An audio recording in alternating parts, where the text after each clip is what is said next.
Alors, bonjour à tous. Aujourd'hui, petite vidéo un peu anarchique pour parler de plein de choses différentes.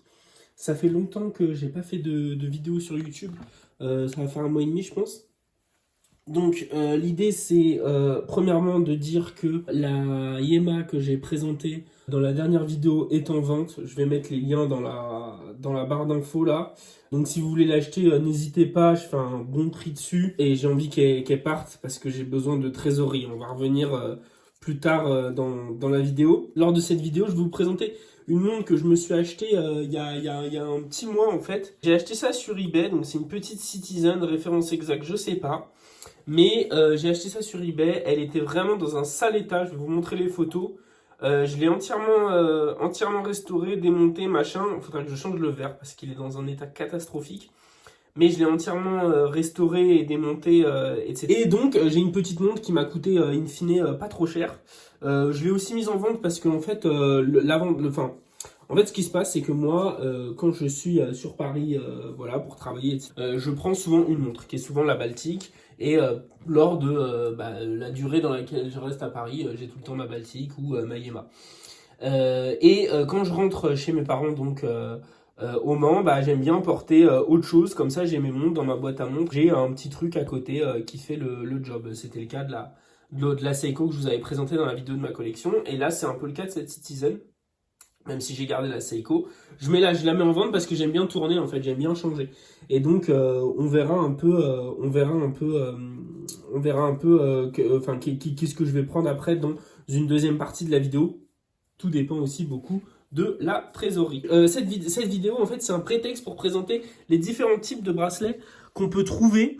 Donc cette vidéo va se dérouler en deux parties. Première partie, on va parler des différents types de bracelets. Là, j'en ai plein derrière qu'on peut mettre sur des petites montres un peu fun comme ça. Et pourquoi moi, je mets pas trop de bracelets différents des bracelets acier quand c'est des montres de bonne qualité. Dans le montre de bonne qualité, en fait, j'inclus tout ce qui est montre avec des bracelets acier qui sont faits pour. Ça peut être... en fait, ça n'a pas vraiment de sens, cette appellation de bonne qualité. Mais j'inclus toutes les montres qui ont un bracelet acier propriétaire. C'est-à-dire que, par exemple, la Yema, j'ai un bracelet acier de base monté dessus, je le garde. Mais si j'ai acheté une Orient Mako, j'aurai un bracelet Orient Mako monté dessus, donc je le garde. Quoique, il y a des montres qui se prêtent plus, à mon sens, entre guillemets, à jouer à la poupée et à changer de bracelet que d'autres. Sur ma Baltique, sur ma Yema, c'est ce que je préfère, en fait, le bracelet acier. Donc je garde ces bracelets acier. En revanche, sur celle-ci, j'ai pas eu de bracelet acier à la base. Et je suis même pas sûr qu'elle en ait eu à la base. Moi, ce que j'ai bien kiffé sur cette montre, c'est le boîtier. Alors, je sais pas si vous connaissez ce qu'est un boîtier type Monin, mais c'est des boîtiers qu'utilisaient, enfin d'ailleurs, qui sont un peu revenus sur le devant de la scène là, avec la réédition de Jacques Bianchi, particulièrement été utilisé par Jacques Bianchi, par Heuer aussi, qui avait la Heuer avec un boîtier Monin. Il y a aussi d'autres marques qui ont utilisé comme Mati avec des versions Aqua. Et puis il y a aussi CWC qui fabrique encore, si jamais vous voulez acheter un boîtier type Monin à pas trop cher, donc c'est-à-dire pas une Heuer ou pas une Jacques Bianchi où il y a des prix complètement délirants à la revente là, sur les rééditions c'est complètement fou. Vous achetez une CWC, le prix c'est 1000 €, il y aura des taxes parce que ça vient d'Angleterre, mais on a un boîtier Monin. Après le sujet c'est peut-être que les pompes sont fixes, donc faut faire attention à ça, on pourra pas adapter tous les bracelets quoi, que du NATO. Mais moi j'aime bien les CWC, je vais mettre une petite photo. Donc du coup voilà, j'avais pas envie de mettre non plus 1000 € dans une CWC. J'ai acheté cette Citizen qui a pas un boîtier Monin, c'est pas rigoureusement un boîtier Monin, mais elle a un boîtier qui y ressemble. Donc je l'ai acheté, ça m'a fait kiffer, et l'idée donc du coup c'était de la porter comme je disais précédemment un peu chez mes parents, et j'aime bien quand j'ai ces montres là, étant donné qu'elles ont pas de bracelet acier propriétaire, leur mettre plein de petits bracelets. Et donc là j'ai un bracelet Marine Nationale, donc voilà, bracelet qui a été inventé par, je connais pas exactement l'histoire, mais c'est un bracelet que j'aime bien parce qu'en fait il est hyper technique, c'est pas vraiment un NATO, ça se monte pas comme un NATO.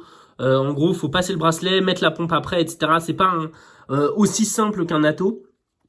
Mais par contre, en fait, on vient mettre son poignet, tac, je vais vous montrer comme ça. On met son poignet, là, tac. Donc on a une sécurité. On a la double sécurité du NATO, parce que si une pompe pète, vous gardez quand même la montre. Et on a une double sécurité, parce que si ça se détache, on a quand même en fait de base la montre autour du poignet. Et ensuite avec la languette, là on vient régler, tac, et on vient accrocher derrière. comme ça, ici. Donc moi j'aime bien les bracelets Marine Nationale. J'en ai acheté un aussi, en fait j'aime bien cette technique. J'en ai acheté un aussi sur Mayema Superman 500. J'en ai acheté un en 18 mm parce que en fait il n'y a pas de bracelet Marine Nationale en 18. Enfin j'en trouve pas, il y en a un sur le site de Yema mais il est à 60 balles. Est-ce que ça vaut 60 balles un bracelet en tissu? Moi je suis pas sûr. Donc j'ai pas acheté. De base, j'avais acheté ça sur Chipnato Strap là. Mais en fait, les bracelets Marine Nationale sur Chipnato Strap, c'est de la merde. Ils sont hyper bien, ils sont pas montés, ils sont pas bien montés en fait. Les mecs se sont plantés sur le. Et donc, pour acheter des bracelets type Marine Nationale, AliExpress. AliExpress, ils font des bons bracelets Marine Nationale avec la bien élastique. Avec bon, ça coûte quoi, 4 balles, même pas 3 balles. 4 balles avec les frais de port. Il y a le bon montage, c'est-à-dire avec la languette réglable. Je sais pas si je peux vous montrer je vais vous montrer un bracelet je vais vous montrer un bracelet Chipnato Strap. Voilà, ça c'est un bracelet de Chipnato Strap. Donc en fait c'est de la merde. On est censé avoir donc un passant comme ça avec la boucle qui revient pour venir fermer comme ceci. Ici, c'est complètement mal agencé en fait. Il faut placer la montre ici et en fait revenir bloquer avec ça. Sauf que le sujet, c'est que en fait, on n'en a rien à secouer parce que du coup, il n'y a aucune protection en fait. Il n'y a pas d'intérêt à avoir un bracelet comme ça. Donc ça, c'est vraiment de la merde. Achetez pas des Marines Nationales sur Chipnato Strap. C'est pourri, c'est mal monté. Achetez sur AliExpress. Le sujet, c'est que sur AliExpress, il n'y a pas de 19 mm comme sur la Yema. Il n'y a que du 18, du 20, du 22. Donc sur la Yema, j'ai acheté du 18. On voit un peu le jour sur les cornes, mais ça me dérange pas trop. Après, le sujet, c'est que mettre une montre à 1000 balles sur un bracelet à 4 balles, je trouve qu'il y a une divergence de qualité. C'est un peu le même sujet que j'avais eu quand j'avais mis un Oyster AliExpress sur ma Baltique. Enfin, ça jure, quoi. Bon, sur un Atto, c'est pas non plus flagrant. Il y a plein d'autres bracelets. Donc moi, j'ai plein d'autres bracelets. Ça, c'est du bracelet en 20 mm. Ça, c'est du cuir d'autruche. Mais c'est pas du... Enfin, le mec m'avait expliqué... Bon, ça c'est des bracelets NOS, en fait. C'est des bracelets de vieux stocks d'horloger qui sont rachetés par des gars qui ont les contacts, etc. Surtout à Vanves. Il y a pas mal de mecs qui ont des contacts pour avoir des bracelets. Et bon, ça m'a coûté 30 balles, c'est du vrai autruche, et franchement, il est pas mal. Je l'avais pas mal porté sur la Seiko. C'est du 20 mm, vert, couleur et tout. C'est un peu. Ça fait très années 90, je trouve, dans les couleurs. Enfin, pas années 90, années 80. Moi, ça me fait penser aux vieux livres de cuisine, avec les éclairages jaunes. Donc, c'est un peu désuet, mais j'aime bien. Et puis, c'est pas de la vraie autruche que j'aime pas, avec les points, et ça, je trouve ça moche. Ça, c'est vraiment du flanc d'autruche, donc c'est beaucoup plus résistant aussi. Sinon, il y a le tropique. Alors, le tropique, moi, j'aime bien. C'est génial. En plus, ça sent la vanille. Ça, c'est les tropiques baltiques. Honnêtement, les tropiques baltiques, j'ai essayé pas mal de tropiques. Les tropiques baltiques, c'est les meilleurs que vous pouvez trouver sur le marché. Hein. Si jamais vous avez un tropique à acheter en 20 mm à moins de 40 balles, je crois qu'il coûte 39 balles ouais, 39 ou 29 balles. Le tropique baltique, c'est le mieux. Hein. Là, clairement. Bon, après, il y a Joseph Bonnier, mais ça coûte une fortune et j'en ai pas eu entre les mains, donc je peux pas attester de la qualité. Mais un tropique pas cher, directement baltique. Hein. En 20 mm, c'est génial. Bon, après, il y a que 20 mm du coup chez Baltique, vu que ça correspond comment dire, à leur taille standard. Alors là, c'est un incontournable depuis. Ouais, bon, moi, je suis pas un vieux de l'année. Hein. Je vais pas faire le puriste. Je connais pas les montres. Je suis pas un amateur de montres depuis 90. Mais j'ai l'impression que là, c'est la grosse tendance, le tropique. Il y a énormément de marques qui se remettent à faire des montres où vraiment elles sont faites pour le tropique. Je pense aux marques françaises, là, Walbro. Ces montres-là, elles sont clairement faites pour le tropique. En ce moment, la tendance, c'est tropique grainerie. On bouffe du tropique, du grainerie et du boîtier de skin diver. Et ça commence à être un peu saoulant, en fait, qu'ils nous fassent autre chose que du tropique, du grainerie. J'y reviendrai après avec l'autre bracelet. Donc, bracelet tropique, ça, celui-là, c'est Yema. Clairement, je l'ai eu gratos. Mais j'aurais pas mis 60 balles là-dedans. Faut absolument pas acheter de bracelet Yema. Tropique, c'est de la merde. Enfin, c'est pas de la merde. Honnêtement, c'est pas de la merde. Genre, c'est un peu dur de dire ça. Mais ça vaut pas 60 balles. Sur le site, ils vendent ça à 60 euros. Ouais, bon, c'est mieux que du AliExpress. Il n'y a pas de doute là-dessus. Il est plus fin que le AliExpress. Pour moi, un bracelet tropique, il y a deux qualités. Enfin, il y a deux critères de qualité. Il y a le fait qu'il soit fin et le fait qu'il soit malléable, flexible. Donc pour moi, il est bien, il est mieux que AliExpress. mais il est moins bien que, pour moi, ce qui se fait de mieux en bracelet tropique abordable. Je parle pas de Joseph Bonny, des choses comme ça, parce que bon, mettre 100 balles, j'en ai pas eu entre les mains. Je suis pas suffisamment fan du tropique pour m'acheter un Joseph Bonny. Bah moi, pour moi, c'est Baltic. Le problème de Baltic, c'est que c'est dispo qu'en une taille, c'est 20 mm. Le bracelet, il vaut 35 ou 35 ou 40. Et franchement, c'est la meilleure qualité de tropique. Et dernier bracelet que je vais vous présenter, alors ça c'est une petite pépite, j'avais acheté ça sur une Seiko que j'ai revendu, voilà, je vais revendre bête et méchant, mais par contre j'ai gardé le bracelet. C'est un bracelet ZRC, alors ça veut rien dire, hein. C'est pas bracelet ZRC, ZRC a fabriqué énormément de bracelets, mais c'est un bracelet en métal, et surtout ce qui m'a fait vibrer, c'est le fermoir. En fait c'est élastique, comme ça, tac, et on a des petites dents là, ici, je sais pas si vous voyez, ouais comme ça. Des dents qui viennent, quand on tire, bam, on vient clipser et boum, c'est fermé. Et ça, c'est génial. J'adore ce type de fermeture. Et on parlait des marques qui font du tropique et du grain de riz et du skin diver. Bah, les mecs, allez un peu dans les archives. Alors, c'est pas de grandes archives, hein, on parle pas de remonter les archives d'Omega là. Mais allez un peu, acheter des trucs un peu désuets. Et ce genre de bracelet, un peu à la manière des mecs de chez Serica avec leur maille milanaise là. Bah, ce genre de bracelet, c'est stylé, quoi. Genre, c'est le système est fun, quoi. Même si, bon, c'est pas le truc le plus révolutionnaire des 50 dernières années, mais en fait, bah, on se dit, là, on a un truc singulier, quoi. On n'a pas un énième grain de riz ou un énième 3 maillons ou un énième tropique. Donc ça m'a fait kiffer. Donc voilà, donc ça c'est les bracelets, je vais vous présenter les bracelets, c'était un peu un prétexte de présenter cette montre pour présenter des bracelets. Je vais aussi vous présenter les axes d'amélioration de la collection. Je vous avais dit, moi je voulais me recentrer sur une collection à 2 montres. Et en fait, bon, il y a ce qu'on dit, il y a ce qu'on fait, il y a les contradictions des hommes. J'en suis un, donc j'ai mes contradictions. J'ai envie d'une 3e montre malgré tout. Même si je sais que potentiellement je la porterai, c'est un kiff. Et donc pour l'instant, j'ai plusieurs pistes. J'ai un peu éloigné la piste squalée en fait, parce que bon, avoir une énième plongeuse noire, cadran noir, lunettes noires, et surtout ce qui me dérange, c'est le 22 mm d'entrecorne. Je sens que ça va pas être harmonieux sur une montre en 39. Après, je l'ai pas vu, je sais pas, hein, si je la vois, ce sera peut-être le coup de cœur. Donc pour l'instant, il y a 2 solutions qui retiennent mon attention. Soit on revend tout et on achète une Seamaster, comme ce que je vous avais dit lors de la précédente vidéo sur les collections. Une Seamaster, mais en fait pas une aluminium. En fait, j'ai changé mon fusil d'épaule. Et maintenant, je veux une céramique. Enfin, je veux. Maintenant, si j'en achetais une, ce serait une céramique, mais début 2010, ça. Les premières itérations de céramique qui sont sorties avec la date à 3 heures, elles sont encore hyper abordables, 3500, 4000 euros pour ce que c'est. Attention, hein, c'est très cher quand même, mais assez abordable. Et ces montres-là, elles vont faire que monter parce qu'en fait, elles ont des specs, elles ont le coaxial de celles qui sont en vente actuellement. Et dans 10 ans, bah, on se souviendra que la Seamaster valait 6500, elle avait toutes les specs en céramique, coaxial, machin, un truc muche. Elle avait pas, en plus, l'avantage c'est qu'elle a pas fond transparent.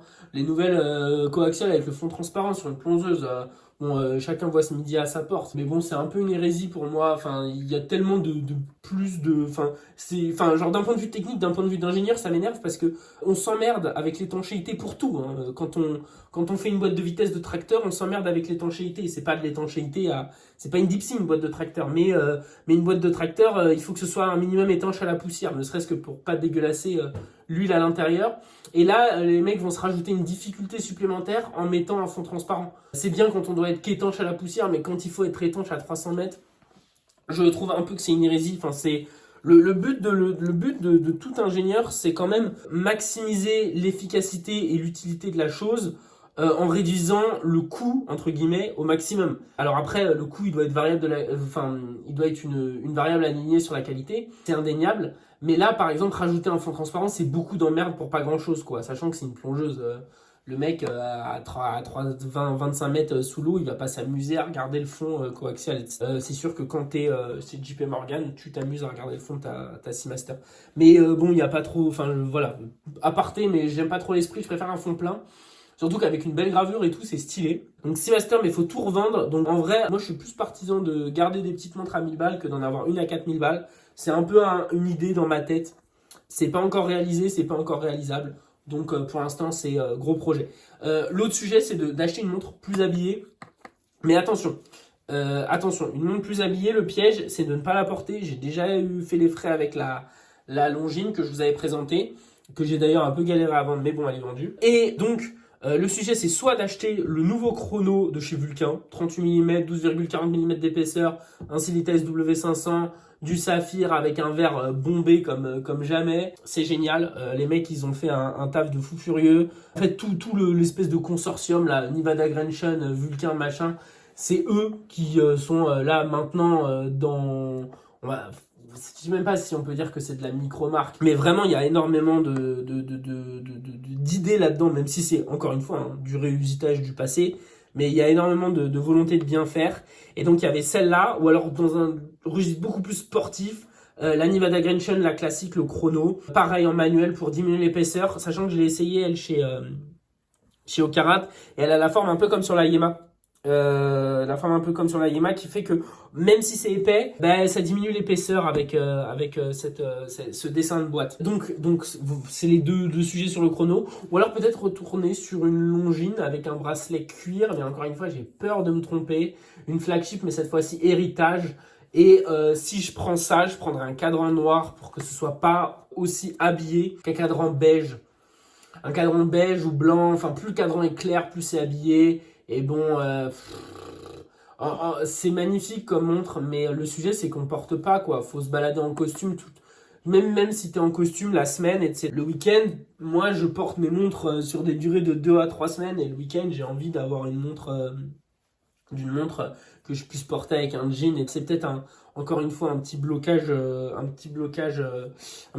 psychologique parce qu'en fait tout le monde s'en fout, mais avoir un bracelet cuir, enfin je suis pas trop, je suis rentré dans les montres avec une montre enfin je suis pas rentré dans les montres, mais ma montre que j'avais au lycée qui était une Guess, un truc dégueu, mais dégueu d'un point de vue technique, mais qui était plutôt jolie et tout, en or rose, pas un truc énorme, un truc en 38 mm, plat. Elle avait un beau bracelet en cuir et moi j'aimais bien les beaux bracelets en cuir et j'aime toujours bien les beaux bracelets en cuir, mais en fait je préfère l'acier. C'est plus facile à porter, ça se porte avec tout, mais même avec un costard, t'as l'acier qui brille, avec la Yema, même avec la Baltique, t'as l'acier qui brille, ça pète. C'est un peu mon petit côté corse. J'aime bien quand ça brille quand même. J'aime bien quand ça brille. Je suis pas corse. Hein. Il y a tellement de bracelets qu'on peut utiliser, de partir sur une montre où on puisse vraiment lui changer le bracelet sans qu'on ait de regrets. La Yema et la Baltique, à chaque fois, je suis tenté de changer le bracelet parce qu'on en a un peu marre d'avoir ce bracelet acier à un moment. Mais en fait, ça leur va tellement bien d'avoir des bracelets acier, c'est des bracelets propriétaires, etc. Il faudrait peut-être que je me force, si jamais il y a une montre à bracelet acier, et lui enlever son bracelet acier, ou là, limite l'acheter sans bracelet acier pour mettre d'autres bracelets, parce qu'il y a plein d'autres bracelets. C'est histoire de refaire une vidéo, parce que ça fait longtemps que j'en ai pas fait. J'ai mis le lien pour la Yema en barre d'infos. Si vous voulez l'acheter, moi ça m'arrange. Achetez-moi la Yema, si jamais ça vous intéresse. Je vais essayer de faire d'autres vidéos, je fais des shorts là, je vais faire un short. Parce que j'ai fabriqué un autre mode, du coup je vais le shorter. Toujours les liens en description. C'est pas forcément facile de faire des vidéos, non seulement d'un point de vue volume horaire, et même si c'est pas forcément les vidéos les plus travaillées du monde, hein, attention, hein, c'est pas que ça me prend des heures et des heures, mais il faut quand même se mettre dedans. Et puis on n'a pas forcément des montres à présenter aussi, hein, ça c'est aussi le sujet. Mon gros projet, c'est de vous faire une vidéo sur les mouvements, parce qu'il y a plein de mecs qui disent de la merde sur les mouvements, qui connaissent rien, qui ont une vision comment dire, qui ont une vision, en fait, qui ont une vision genre de oui, j'ai entendu un truc sur internet, je répète, etc. Moi, j'ai pas non plus, je suis pas horloger, hein, mais j'ai quand même ce bagage d'ingénierie, je sais comment on usine les choses. Et donc, je peux quand même apporter un regard critique sur ce qui est fait sur les mouvements, mais à chaque fois que je fais des sujets techniques, en fait, tout le monde s'en fout, donc dites-moi en commentaire si ça vous intéresse qu'on rentre un peu dans comment c'est fabriqué un mouvement et pourquoi un mouvement Seiko, les mecs qui vous disent oui j'ai acheté ma Seiko à 600 balles avec un 4h35, tu t'es fait niquer, valait mieux acheter un ETA en fait. Hein. Franchement, même si les habillages de Tissot sont merdiques, d'un point de vue purement mouvement, un ETA ça vaut beaucoup, beaucoup, beaucoup, beaucoup, beaucoup mieux qu'un Seiko. Mais ça, on y reviendra peut-être dans une autre vidéo. Mettez en commentaire si vous voulez que je fasse une vidéo là-dessus. Et puis, si jamais, si jamais il y a de la demande, je le ferai. Je le ferai d'ailleurs peut-être sans doute. Mais il faut que je prenne le temps et il faut beaucoup plus écrire pour ce genre de vidéo qu'une vidéo classique où on présente une montre un peu et qui on blablate quoi. Et on dit des choses pas très intéressantes. Voilà, je vous souhaite une bonne journée et puis achetez des montres.